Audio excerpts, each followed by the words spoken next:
Bismillahirrahmanirrahim. Assalamualaikum warahmatullahi wabarakatuh. Kita akan mulai perkuliahan mengenai metodologi penelitian dan statistik. Gitu. Untuk kuliahnya sendiri ada 2 SKS. Itu dosennya nanti ada saya yang nanti akan memberikan penjelasan materi tentang metode penelitian. Kemudian nanti ada Bu Dini yang akan menjelaskan tentang statistik dan aplikasinya di bidang kesehatan, khususnya kefarmasian begitu. Nah, untuk saya sendiri akan memberikan materi sebelum UTS dan Bu Dini akan memberikan materi setelah UTS. Kemudian untuk penilaian itu nanti TS 25%, UAS 25%, unjuk kerja 25%, dan tugasnya 25%. Jadi kami harap setiap ada penugasan dan mungkin jika nanti ada diskusi atau aktivitas di forum ya di on class itu nanti Anda bisa aktif sehingga bisa mendapatkan nilai yang maksimal begitu. Kemudian materi selama sebelum UTS yang akan saya sampaikan itu pada prinsipnya adalah memberikan penjelasan mengenai bagaimana sih kita itu mengubah suatu permasalahan menjadi suatu konsep penelitian gitu. Ya, suatu penelitian gitu ya. Jadi nanti di situ saya akan menjelaskan tentang di awal pada pertemuan kali ini saya akan menjelaskan tentang penelitian itu apa, bidang farmasi itu mencakup apa saja begitu dan beberapa poin dasar begitu ya yang perlu diketahui sebelum kita masuk ke dalam tataran teknis pada pertemuan-pertemuan berikutnya. Misalnya begini, pada pertemuan yang kedua itu conceptualizing research gitu. Jadi bagaimana sih nanti dari suatu permasalahan penelitian, suatu permasalahan yang ada di sekitar Anda, itu dirubah menjadi suatu permasalahan penelitian. Ya, jadi dari permasalahan real dirubah menjadi permasalahan penelitian sehingga nanti kita bisa cari jawabannya melalui penelitian. Ya, jadi konsep-konsepnya itu harus diidentifikasi. Ya, jadi nanti saya akan menjelaskan tentang misalnya konsep-konsep atau istilah-istilah dalam metode penelitian itu apa saja. Jadi nanti ketika Anda aware, Anda bisa mengidentifikasi istilah-istilah tersebut masuk ke dalam komponen yang mana begitu. Ya, itu akan kita jelaskan disertai contoh pada pertemuan berikutnya. Nah, kemudian yang pertemuan ketiga nanti akan membahas tentang operationalizing research gitu. Jadi kalau tadi pertemuan kedua itu membahas mengubah dari pertanyaan penelitian menjadi konsep-konsep yang lebih jelas begitu. Contohnya yang kedua itu contohnya misalnya kualitas hidup nanti contohnya. Misalnya kualitas hidup itu kan sesuatu yang abstrak ya. Kualitas hidup seseorang itu kan kita tidak bisa menilai begitu. Tetapi kita harus mengidentifikasi konsepnya apa yang dimaksud kualitas hidup itu konsepnya gimana. Apakah terlalu abstrak atau tidak gitu. Nah, ketika suatu konsep itu, misalnya kualitas hidup tadi, kita tidak bisa menilai, itu kan nanti harus dioperasionalisasi. Ya, dirubah menjadi suatu yang kuantitatif misalnya gitu. Ya, jadi untuk menilai kualitas hidup, kita harus menilai poin-poin tertentu gitu ya. Nah, itu namanya operasionalisasi. Jadi dari sesuatu yang abstrak kita rubah menjadi sesuatu yang lebih bisa untuk diukur gitu. Ya, jadi di penelitian kan seperti itu. Ya, prinsipnya ketika di awal kita ingin mengukur sesuatu atau contohnya kepatuhan atau contohnya ya misalnya tadi kepatuhan itu kita gimana sih? Kepatuhan itu maksudnya gimana? Orang patuh itu gimana? Konteksnya kalau minum obat kan patuh minum obat. Konsep orang patuh minum obat itu gimana? Ya, dari situ, nah untuk bisa mengukur atau memutuskan seseorang itu patuh atau tidak, nah itu harus dioperasionalisasi. caranya gimana? Ya dikuantifikasi. Misalnya dihitung dari jumlah pil sisa dalam 1 bulan. Ya, misalnya seperti itu. Atau menggunakan kuesioner begitu. Ya, jadi dikuantifikasi, dioperasionalisasi sehingga kita bisa mengoperasionalkan konsep-konsep tadi. Nah, kemudian kalau itu sudah, jadi dari sesuatu yang abstrak kita rubah, kita identifikasi dulu mengenai conceptualizing tadi, kemudian kita rubah menjadi sesuatu yang lebih konkret gitu ya. Itu namanya operasionalisasi. Nah, kemudian kalau sudah, gimana cara ngukurnya? Ya, jadi pada pertemuan selanjutnya kita akan bahas nih, gimana sih cara ngukur konsep tadi? Ya, yang sudah dioperasionalisasi, kita ngukurnya gimana? Metode pengukuran yang paling baiknya gimana? Misalnya, kalau misalnya pill count, ya jumlah pil yang masih sisa dari seorang pasien yang sudah diberikan obat selama 1 bulan, berapa sisanya? Nah, itu cara ngukurnya gimana? Atau misalnya membuat kuesioner, nah itu cara ngukurnya gimana? Nah, ini mungkin nanti prinsip-prinsip dasar seperti itu akan saya kenalkan. Gitu. Nah, nanti untuk contoh bisa sangat bervariasi ya. Jika Anda minatnya penelitian di lapangan, mungkin nanti akan banyak sekali alat ukur yang bisa digunakan. Bagi Anda yang minatnya untuk akan melakukan penelitian di laboratorium, nanti juga konsep variabel-variabel yang operasionalisasi juga ada sendiri berbeda. Nah, itu nanti tergantung Anda minatnya di mana. Kemudian, nah kalau sudah sampai cara mengukur, baru saya kenalkan dengan metode penelitian.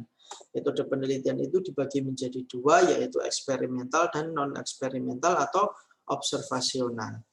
Nah, eksperimental dan observasional itu bedanya adalah ada tidaknya intervensi, ada tidaknya campur tangan dari peneliti terhadap subjek uji. Ya, kalau saya sering menemukan beberapa pengertian yang salah gitu ya, yang mana yang dikira kalau yang eksperimental, eksperimen desain itu ya yang di lab gitu. Ya, kalau yang di lapangan itu observasional, itu bukan eksperimental gitu.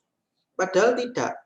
Contohnya apa? Contohnya kalau yang di lab mungkin memang pengujian misalnya ya, pengujian hewan uji, memberikan obat dengan variasi dosis. Nah, itu kan artinya peneliti memberikan intervensi kepada hewan uji.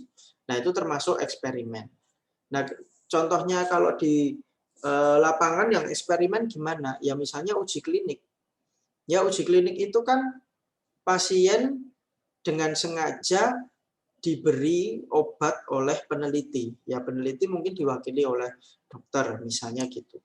Nah, itu termasuk eksperimen juga karena apa? Jadi meskipun dia di lapangan, maksudnya di luar laboratorium, tetapi dia ada proses intervensi. Secara aktif peneliti melakukan intervensi begitu. Nah, jadi bedanya di situ antara eksperimental design dan non eksperimental. Nah, nanti akan saya jelaskan juga di situ poin-poin contoh studi eksperimental seperti apa dan contoh studi non eksperimental itu seperti apa. Ya, itu jadi selama setengah semester itu kita akan membahas beberapa materi yang akan saya sampaikan di sini. Nah, untuk pertemuan pertama ini sendiri ya di awal itu saya akan menjelaskan sedikit tentang farmasi itu apa. Ya, untuk merefresh teman-teman, untuk merefresh kira-kira ruang lingkup bidang farmasi itu seperti apa. Kemudian scientific research, penelitian ilmiah di bidang kefarmasian itu bagaimana? Nanti kita bisa diskusi di situ di akhir ya. Kemudian dari situ yang lain adalah tahap-tahap dari penelitian di bidang farmasi. Nah, itu nanti akan akan saya jelaskan juga gitu. Misalnya, nah ini juga yang akan Anda lakukan juga gitu ya. Misalnya bagaimana sih kita mengidentifikasi permasalahan penelitian. Nah, untuk bisa membahas atau bisa menetapkan permasalahan penelitian, Anda harus membuat atau Anda harus mencari atau membuat permasalahan real yang terjadi. Ya, jadi di situ Anda harus berlatih ya. Mungkin yang ikut farmakoekonomi juga saya sampaikan harus cari permasalahan gitu. Nah, nanti di sini juga sama. Anda harus mencari permasalahan yang ada di sekitar Anda. Nah, kalau di sini nanti lebih luas gitu ya. Kalau yang di farmakoekonomi itu mungkin fokus pada JKN, tapi kalau penelitian di bidang farmasi itu nanti sangat luas. Dari hulu sampai hilir, dari penemuan obat sampai post marketing surveillance itu bisa dicari permasalahannya. Jadi jauh lebih mudah. Kemudian juga setelah dapat permasalahan real, dirubah menjadi permasalahan penelitian, kemudian dirubah menjadi hipotesis, menentukan hipotesisnya apa, dari hipotesis ditentukan juga desain penelitiannya seperti apa, pilih yang mana tadi, kemudian yang eksperimental atau non eksperimental, kemudian dipilih metodenya, kalau eksperimental mau RCT atau kuasi, kalau misalnya non eksperimental mau pilih yang case control, cohort atau cross seksional, itu tergantung tadi dari permasalahan, kemudian analisis statistik yang dipilih apa, dan pada akhirnya adalah membuat laporan penelitian. Dan nanti kan kalau Anda melakukan skripsi tetap harus membuat laporan penelitian dan juga ada tambahan dalam bentuk artikel ilmiah yang nanti akan dipublikasikan di jurnal ilmiah seperti itu. Nah, jadi kalau Anda lihat konsepnya gitu ya atau urut-urutannya, yang paling penting fundamental semuanya bisa berjalan kalau apa? Kalau ada permasalahan ya. Jadi kalau tidak ada permasalahan Anda nggak bisa melakukan penelitian. Nah, buat apa begitu? Ya, jadi kalau misalnya akan melakukan penelitian ya harus tahu permasalahan yang dihadapi apa gitu. Makanya saya sering menekankan meskipun Anda meskipun Anda sudah punya judul penelitian dan lain sebagainya, tugas pertama seorang peneliti itu adalah menentukan permasalahan, bukan mencari judul penelitian. Ya, jadi permasalahan apa yang dihadapi kemudian nanti akan diselesaikan atau akan dicari jawaban tadi dari permasalahan itu menggunakan metode penelitian yang terstandar begitu ya. Jadi bedanya penelitian ilmiah dengan tidak ilmiah seperti itu ya. Kalau namanya penelitian ilmiah itu ada tahap-tahap yang harus dilewati ya. Nah, ini kan Anda calon sarjana semua ya, sehingga calon sarjana itu harus bisa begitu menyelesaikan permasalahan yang ada di sekitarnya melalui metode-metode penelitian yang bisa dipertanggungjawabkan. Ya, jadi strict metodenya. Ya, jadi harus jadi baku begitu ya, tidak bisa semaunya sendiri. Maksudnya semaunya sendiri itu gimana? Misalnya begini, oh saya melihat ya di kehidupan sehari-hari begitu pelayanan di puskesmas itu kok lama misalnya kayak gitu. Nah, terus itu Anda generalisasi, oh ternyata pelayanan di puskesmas itu lama loh di Indonesia. Nggak boleh kayak gitu. Kenapa? Anda cuma melihat mungkin dari satu puskesmas aja begitu. Kan ada pertanyaan, apakah itu representatif? Apakah itu mewakili puskesmas-puskesmas yang ada di Indonesia? Kalau Anda bilangnya kayak gitu. Ya, jadi untuk bisa memberikan statement gitu ya bahwa sesuatu itu seperti ini, itu kalau saya misalnya begitu ya ada saya ditanya seperti itu mesti ya harus hati-hati gitu, tidak bisa asal bilang, asal memutuskan karena nanti itu bisa dirujuk begitu, dirujuk. Nah kata ini, misalnya kata Pak Didi itu seperti itu gitu. Nah kalau saya ngomongnya tidak ada dasarnya, nah itu kan nanti jadinya bohong. Ya, jadi prinsipnya kalau yang namanya penelitian itu boleh salah, tapi nggak boleh bohong. Ya, boleh salah penelitian misalnya hipotesisnya obat yang A lebih baik daripada obat B, tapi ketika diteliti kok hasilnya kebalikan, nggak apa-apa gitu. Ya, hasil B obat B lebih baik dari obat A, itu tidak mengapa. Kenapa? Karena yang namanya penelitian itu kita tidak tahu hasilnya. Hipotesis itu kan itu jawaban sementara gitu. Ya, sementara pemikiran kita adalah obat A lebih baik dari obat B. Tapi setelah diuji di tikus dan seterusnya, oh ternyata obat B yang lebih bagus. Misalnya kayak gitu. Jadi itu nggak masalah. Cuman yang nggak boleh adalah Anda mengubah data-data hasil penelitian agar obat A itu bagus. Nah itu yang nggak boleh. Ya, itu sangat tidak diperbolehkan. Karena apa? Yang namanya peneliti itu dipercaya omongannya. Ya, peneliti itu dipercaya omongannya, dirujuk omongannya, dan apa namanya dijadikan pegangan gitu untuk orang lain begitu. Kalau Anda memberikan statement yang tidak benar atau tidak ada dasarnya, itu ya nggak boleh gitu. Ya, karena integritas ya itu penting sekali. Nah, itu konten dari presentasi kurang lebih pada pertemuan pertama ini. Oke, kita singgung dulu deh farmasi ya. Farmasi prinsipnya ya bidang farmasian itu kan ujung-ujungnya ya pelayanan farmasian. Nah, itu prinsipnya adalah ya, memperbaiki kesehatan populasi dan juga kualitas dari pelayanan. Ya, jadi tujuan dari pelayanan kesehatan dan pelayanan kefarmasian itu adalah memperbaiki kesehatan populasi. Ya, jadi dan juga kualitas dari pelayanan. Jadi 2 poin besar itu. Ini menurut Halper and Strand, Sing Institute of Medicine gitu. Nah, dari situ kita bisa melihat bahwa ruang lingkup dari ya, bidang kesehatan dan pelayanan kesehatan itu sangat luas sekali.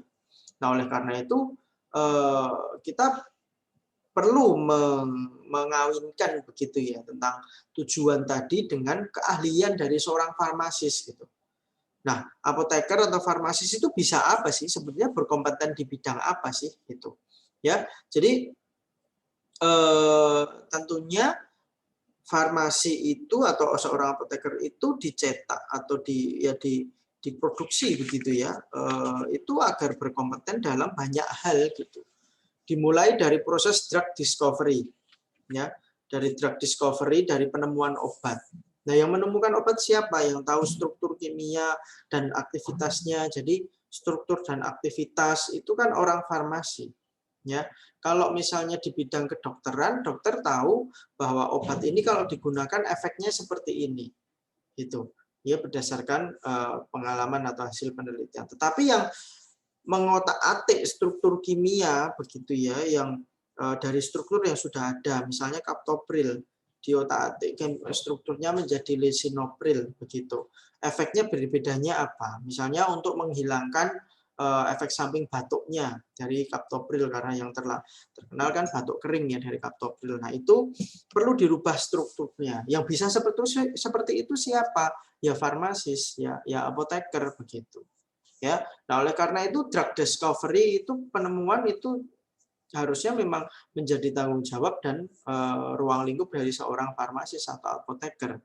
Ya itu kalau dari sisi kimia, dari sisi biologi obat alam, ya sebetulnya senyawa kimia yang ada di kandungan di obat herbal juga banyak sekali begitu. Nah itu juga dapat menjadi tugas dari seorang farmasis untuk menemukan bahwa oh ketika obat herbal itu digunakan secara empiris efeknya seperti ini.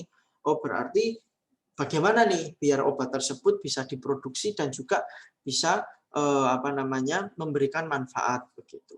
Ya, bisa memberikan efek seperti itu. Ya. Kemudian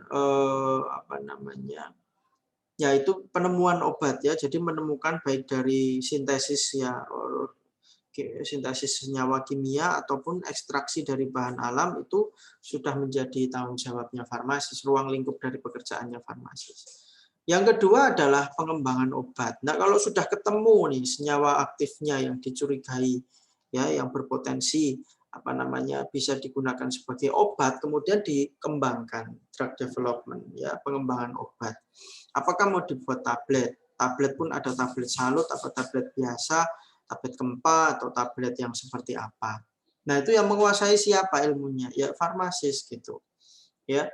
Kemudian apa mau dibuat injeksi atau mau dibuat serbuk atau mau dibuat apapun bentuk sediaannya. Jadi itu juga merupakan ruang lingkup dari pekerjaan seorang farmasis. Ya. Kemudian kalau sudah pengembangan pengembangan senyawa, formula dan lain sebagainya, compounding and dispensing. Jadi setelah itu di compound and di dispense ya. Jadi diramu kemudian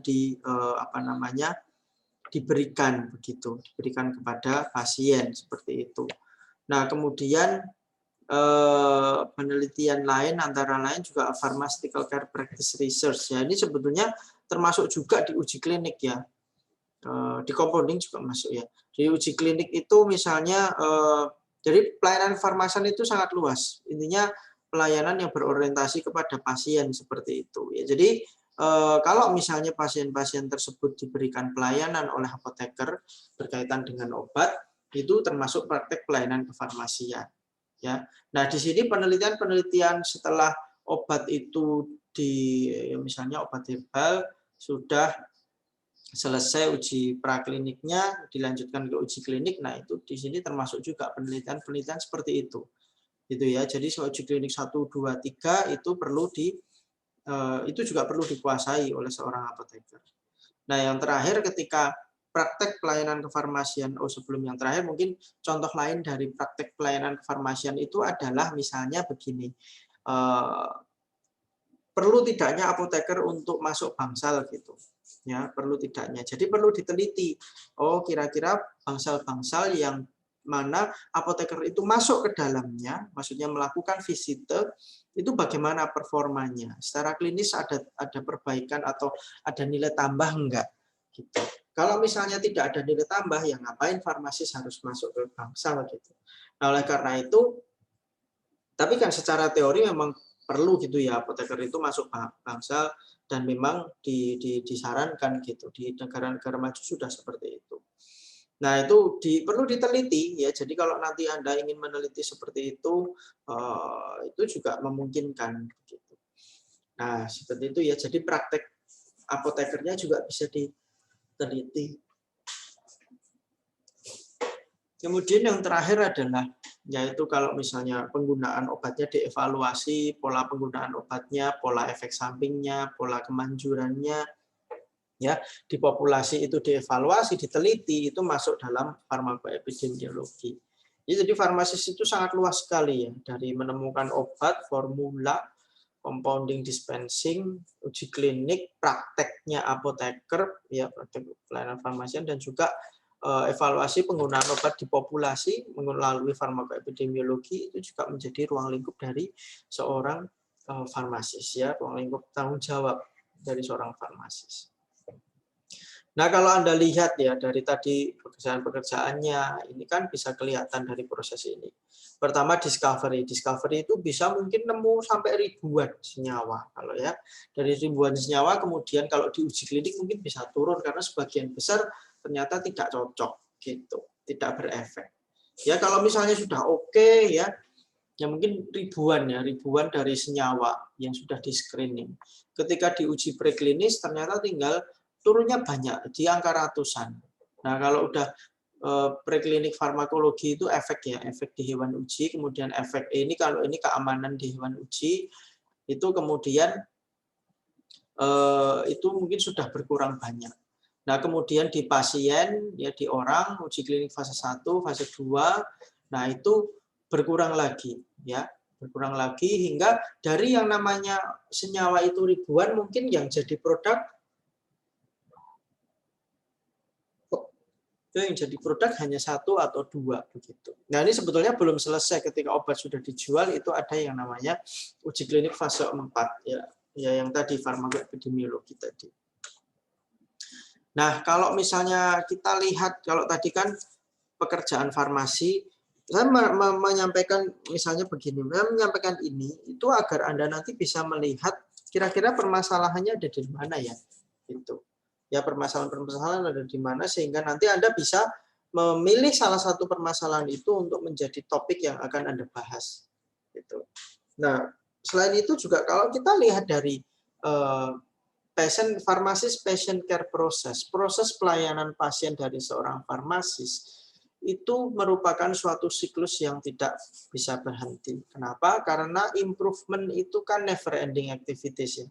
Perbaikan itu never ending activities. Oleh karena itu Anda jangan puas begitu ya dengan diri Anda sendiri. Karena apa? Selalu ada saja aspek yang bisa Anda perbaiki, Anda tingkatkan. Gitu ya. Contohnya apa? Ya ini kalau prosesnya ya seperti ini. Ya pertama tentunya dia mengidentifikasi. Ya, pharmacist assure the collection of the necessary subjective and objective information about the patient in order to understand the relevant medical or medication history and clinical status of the patient. Jadi pada tahap pertama, farmasis itu mengumpulkan informasi, ya, memastikan bahwa informasi baik yang subjektif maupun objektif itu diperoleh. Hal ini penting, kenapa? Karena diperlukan untuk memahami ya pengobatan atau riwayat pengobatan yang relevan, ya, dan juga status klinis dari seorang pasien. Nah, dari situ ketika sudah mengumpulkan, kemudian di-assess. Pharmacist assess the information collected. Ya, jadi pharmacist menilai, mengevaluasi informasi yang sudah dikumpulkan tadi. Dan analyze dan menganalisis the clinical effect of the patient's therapy on the context of patient overall health goal. Ya, jadi mengevaluasi, menganalisis kira-kira obat yang digunakan atau efek kliniknya dari terapi yang diperoleh itu sudah sesuai apa belum begitu. Kok terapi yang diperoleh? Kan pasiennya baru datang. Nah, pasien datang ke apotek atau ke farmasi itu mesti sudah ketemu dengan dokter dulu, kecuali minor illness ya. Kalau minor illness mungkin konteksnya berbeda. Nah, ini kan pasien ini kita melihat pharmaceutical care itu yang ada di rumah sakit gitu. Ya, jadi dilihatnya seperti itu. Sehingga meskipun assess itu dia mesti sudah melihat minimal obat apa yang akan diperoleh oleh pasien. Ya, kalau misalnya pasien sudah minum obat berarti ya juga dievaluasi sekalian begitu. Nah, kalau sudah mengakses, sudah menilai, kemudian tahu permasalahannya, baru di-plan. Ya, di tahap plan, farmasis develop an individual patient center care plan. Jadi farmasis mendesain kira-kira pasien ini perlu diapakan. Apakah obatnya ditambah, apakah obatnya dikurangi, apakah obatnya diganti, ya, apakah dosisnya ditambah, dikurangi, ataukah ya banyak sekali ya direncanakan. Ya, pada prinsipnya dalam melakukan atau dalam tahap plan ini, farmasis meskipun develop an individual patient center care plan, proses ini in collaboration with other healthcare professional and the patient or caregiver. Jadi proses ini dalam menentukan terapi itu jangan maksa begitu, tapi harus berkomunikasi dengan dokter, healthcare yang lain dan juga pasien atau caregiver-nya atau pendampingnya begitu. Ya, jadi dari situ bisa dilihat bahwa aktivitasnya itu Anda tidak bisa lepas bahwa nanti Anda harus berinteraksi dengan tenaga kesehatan lain maupun dengan pasien. Ya, nah tentunya pertimbangannya adalah evidence based dan juga cost efektif. Ya. Jadi mana yang paling bagus dan ada bukti ilmiahnya, dan juga mana yang paling cost efektif. Gitu. Kemudian implement ya, setelah di planning kemudian diimplementasikan dong, dan setelah itu di follow up. Ya, namanya implement ya intinya dia mengeksekusi apa yang sudah direncanakan. Kalau follow up, monitoring dan evaluasi, pharmacist monitors and evaluate the effectiveness. Ya prinsipnya apoteker itu mengevaluasi, follow up, bagaimana efeknya, bagaimana efek sampingnya gitu. Ya, ini juga sama dilakukan bersama dengan tenaga kesehatan lain dan juga dengan pasien. Ya, jadi kalau seperti itu kemudian kok nemu ada yang bisa diperbaiki, berarti masuk ke collect lagi, assess plan dan seterusnya, memutar terus sampai pasien itu kualitas hidupnya paripurna, gitu ya. Nah, kemudian itu tentang farmasis. Nah, sekarang kita bicara tentang penelitian ilmiah itu apa, ya. Jadi Anda lihat beberapa kata kunci di sini. Yang pertama adalah sistematik. Ya. Jadi dilakukan secara sistematik, tidak boleh sembarangan. Makanya Anda perlu nanti membuat yang namanya proposal penelitian.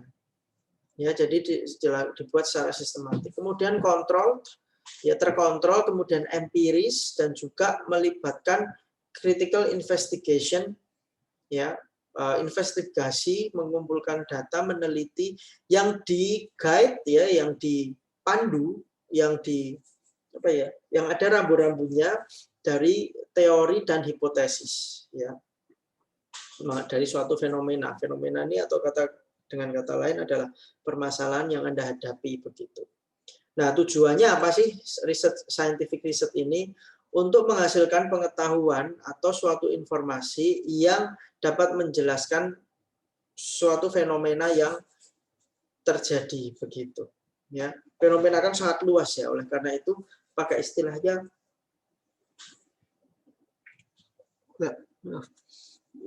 fenomena begitu. Tapi kalau yang saya maksud yang namanya fenomena itu ya sama dengan permasalahan tadi gitu. Kalau saya lebih fokus permasalahan karena kita harus memberikan solusi tertentu gitu. Tapi kalau fenomena ya mungkin bisa saja dideskripsikan saja. Oh, fenomenanya ternyata banyak orang yang minum obat tidak patuh gitu. Oh, ternyata fenomena yang terjadi adalah orang-orang tidak mau diberi vaksin misalnya gitu. Oh, kalau yang untuk COVID ternyata banyak yang pengen dapat vaksin karena untuk bisa lebih beraktivitas secara lebih bebas misalnya seperti itu. Ya dijelaskan aja. Jadi penjelasan dari suatu fenomena-fenomena tersebut kalaupun dijelaskan secara sistematik, kontrol, empirik dan juga melalui critical investigation yaitu adalah penelitian ilmiah gitu. Nah, kemudian kalau misalnya mau dilihat kenapanya ya, misalnya kok banyak orang yang pengen divaksin COVID sih, kan kita nggak tahu kan kenapanya. Nah, itu juga suatu suatu atau proses penelitian gitu. Intinya kita ingin melihat penyebab-penyebabnya apa gitu.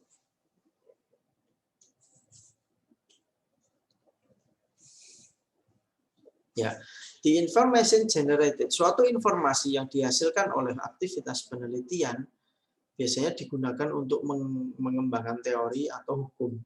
Ya, contohnya apa? Ya, gravitasi misalnya kayak gitu. Nah, itu kan juga hasil dari penelitian yang ngitungnya sampai 9,8 meter per jam atau meter per detik, saya lupa satuannya. Itu juga ini ya, perlu dilakukan berdasarkan hasil penelitian begitu. Nah, kemudian teori dan hukum itu akan diuji ya, secara saintifik, ya, secara ilmiah untuk memastikan apakah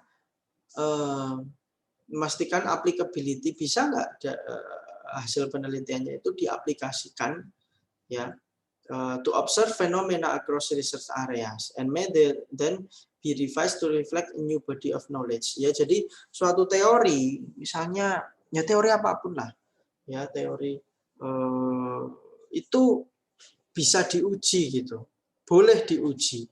Kalau misalnya Anda nggak percaya, boleh Anda teliti. Ya, misalnya ada teori yang sangat tua, ya, tapi tidak. Misalnya ada yang bilang kecepatan cahaya itu 300.000 ya kilometer per detik gitu.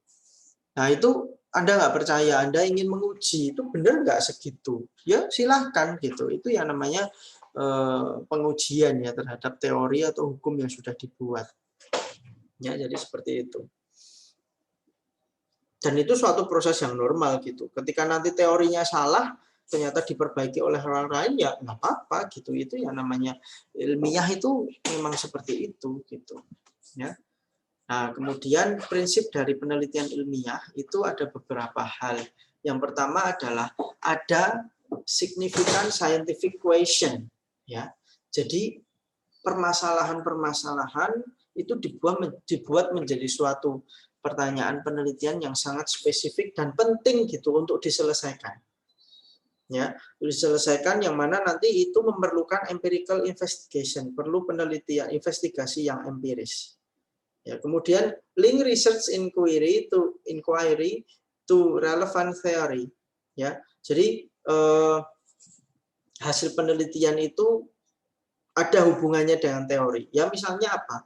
Kita mau meneliti kepatuhan minum obat, misalnya seperti itu. Nah, dari pasien hipertensi. Nah, Kenapa kok harus dievaluasi sih? Karena teorinya orang itu harus minum obat secara rutin begitu. Kalau tidak nanti efeknya akan jelek, prognosisnya akan jelek. Pasien mungkin akan mengalami gangren, ya luka yang nggak sembuh-sembuh. Nah, itu perlu gitu dipastikan benar apa tidak. Kemudian prinsip yang lain, prinsip yang ketiga adalah menggunakan metodologi yang relevan, ya. Jadi harus metodenya harus pas gitu.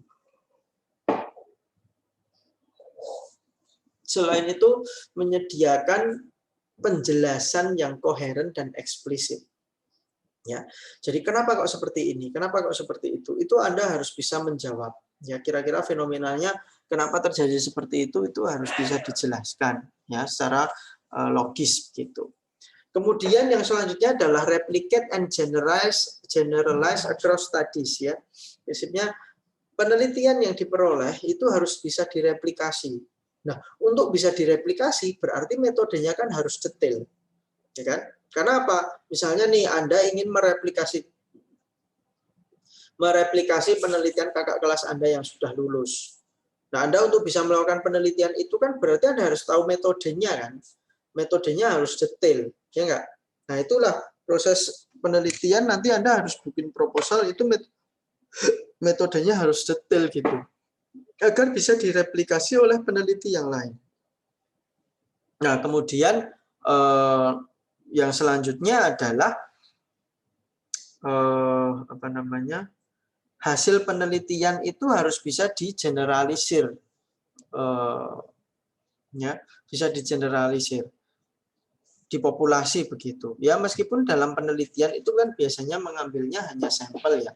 Misalnya mau melakukan penelitian pada tikus mencit, ini kan mencit aja. Mencit kita kan nggak mungkin ngambil semua mencit kan gitu. Kita hanya ambil sampel aja.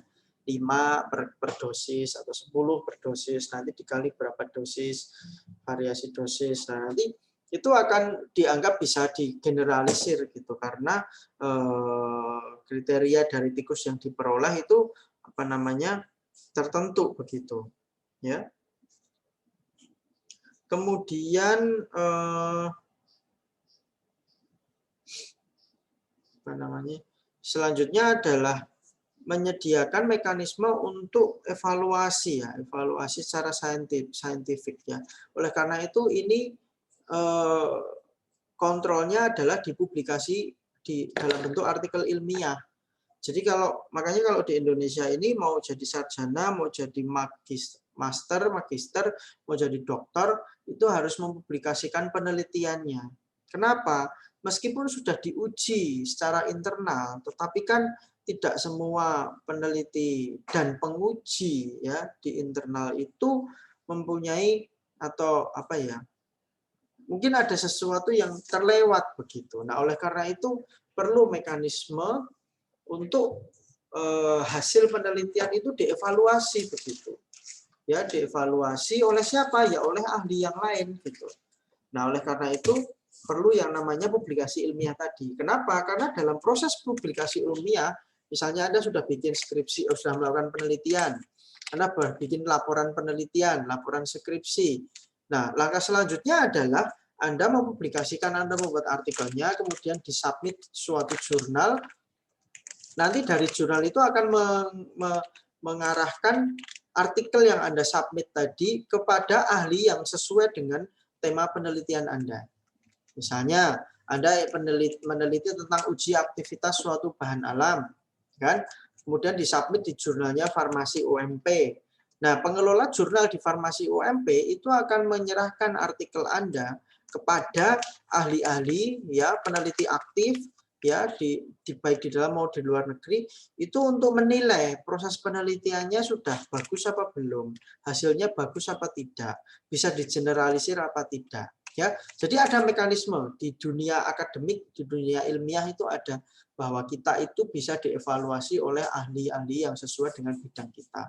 Tapi kita tidak tahu siapa mereka karena itu dilakukan secara blinding ya. Jadi secara kita nggak tahu. Tapi mereka sudah pasti ahli di bidangnya gitu. Karena si jurnal harus menjaga itu gitu untuk menjadi jurnal yang baik gitu. Ya, jadi inilah prinsip-prinsip dari suatu suatu penelitian ilmiah gitu, riset scientific principle. Ya, jadi tadi ada research question, sekali lagi di sini ada question berarti ada permasalahan.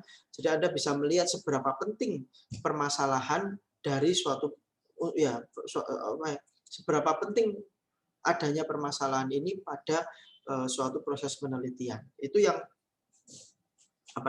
yang saya rasa kenapa kok saya selalu meminta teman-teman mahasiswa, adik-adik mahasiswa ini untuk mencari permasalahan. Karena kalau misalnya kita, ya Anda mahasiswa, nanti menjadi seorang sarjana, Anda harus aware gitu loh dengan permasalahan yang ada di sekitar. Karena gelar nanti yang Anda peroleh itu ya harusnya digunakan untuk kebaikan atau ya untuk memperbaiki kondisi yang ada di masyarakat sekitar. Nah, oleh karena itu Anda harus lebih sensitif gitu. Kira-kira permasalahan yang terjadi itu apa gitu ya. Jadi makanya di poin pertama itu scientific question itu penting. Ya, kemudian yang lanjutnya adalah ada hubungannya antara penelitian dengan teori, kemudian penggunaan metodologi yang relevan, ada penjelasan yang masuk akal, bisa direplikasi dan digeneralisasi, dan juga dievaluasi oleh ahli secara detail begitu. Nah, ini mungkin slide terakhir mengenai tahap-tahap dari praktek ya dan tutupan dan pharmaceutical practice and policy research. Jadi ini intinya tahap-tahap penelitian secara umum saja ya. Nah, sekali lagi yang pertama adalah riset problem. Ya. Itu penting sekali riset problem. Ya, sehingga untuk bisa ke langkah-langkah selanjutnya itu riset problem harus jelas dulu gitu.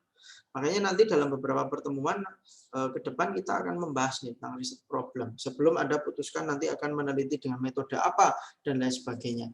Ya, jadi tadi riset problem itu apa, itu sangat penting, kemudian dibuat menjadi riset hipotesis. Jadi misalnya Anda mendapatkan pertanyaan penelitian atau mendapatkan permasalahan, Anda harus bisa menyusun hipotesis. Oh, ini kira-kira sebabnya adalah ini. Oh, ini kira-kira hubungannya akan seperti ini. Oh, ini kira-kira. Nah, itu Anda sudah harus bisa membuat jawaban sementara itu di awal. Meskipun Anda belum melakukan penelitian. Ya.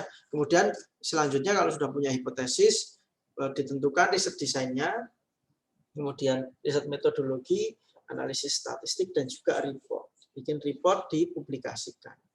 Ya, jadi itu adalah tahap-tahap yang tadi mungkin sudah saya singgung di awal yang membahas tentang bagaimana sih penelitian itu akan dilakukan. Nah, oleh karena itu tahap selanjutnya setelah nanti dapat permasalahan itu adalah conceptualizing ya. Jadi dikonsep dulu ya kira-kira variabel-variabel apa yang mungkin nanti bisa kita berteliti. Karena kadang tidak semuanya bisa diteliti. Misalnya tadi contohnya kualitas hidup. Kalau kita mengukur kualitas hidup itu secara ya coba Anda mengukur kualitas hidup Anda sendiri itu gimana caranya? Ya, kan sulit ya. Nah, oleh karena itu perlu diubah menjadi ya dioperasionalisasi, diubah menjadi proses pengambilan datanya itu dilakukan melalui kuesioner misalnya seperti itu. Ya. Jadi itu contoh-contohnya, kemudian nah itu mungkin untuk pendahuluannya saya cukupkan dulu bahwa itu seberapa penting nanti permasalahan itu untuk dilakukan, untuk dicari dan ditemukan, sehingga nanti kalau Anda punya permasalahan yang real yang terjadi, itu nanti akan jauh lebih mudah pada ketika mengikuti perkuliahan saya di Metopen Statistik ini selanjutnya. Begitu ya, mungkin untuk kuliahnya saya cukupkan, nanti akan kita lanjutkan dengan diskusi. Terima kasih ya. Assalamualaikum warahmatullahi wabarakatuh.